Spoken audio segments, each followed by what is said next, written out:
भोपळ्याची भाजी. आज आपण मस्त छान अशी भोपळ्याची भाजी बनवणार आहोत. त्यासाठी प्रथम भोपळा स्वच्छ धुवून चिरून घ्यावा. त्याच्यावरील साले अगोदर काढून घ्यायचे आहेत आणि मग तो बारीक चिरून घ्यायचा आहे. न पाणी वापरता फक्त 1 चमचा तेलामध्ये आपण ही भाजी मंद आचेवर शिजवणार आहोत आणि खूप छान चवीला अप्रतिम लागते आणि पौष्टिकही असते. तर चला सुरू करूया. प्रथम फोडणीसाठी जिरे, कढीपत्ता टाकून चिरलेला भोपळा या तेलामध्ये टाकावा आणि त्यामध्ये वरून थोडीशी हळद आणि मीठ टाकून मिक्स करून घ्यावे.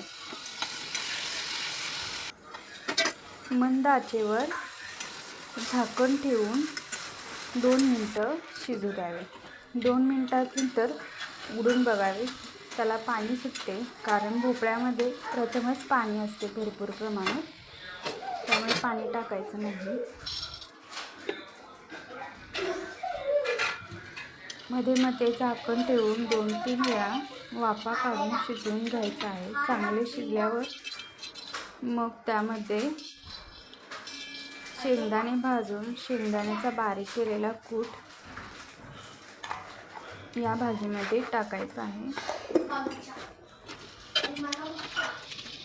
बघा, अशी भाजी शिजल्यानंतर यामध्ये लाल तिखट, चटणीचा मसाला आणि शेंगदाण्याचा कूट टाकून मिक्स करून घ्यायचा.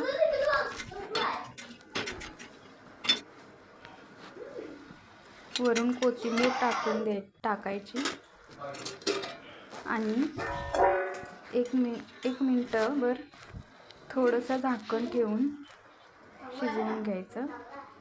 बघा, अशा प्रकारे आपली भोपळ्याची भाजी तयार आहे. खूप टेस्टी अशी ही भाजी लागते. Thank you.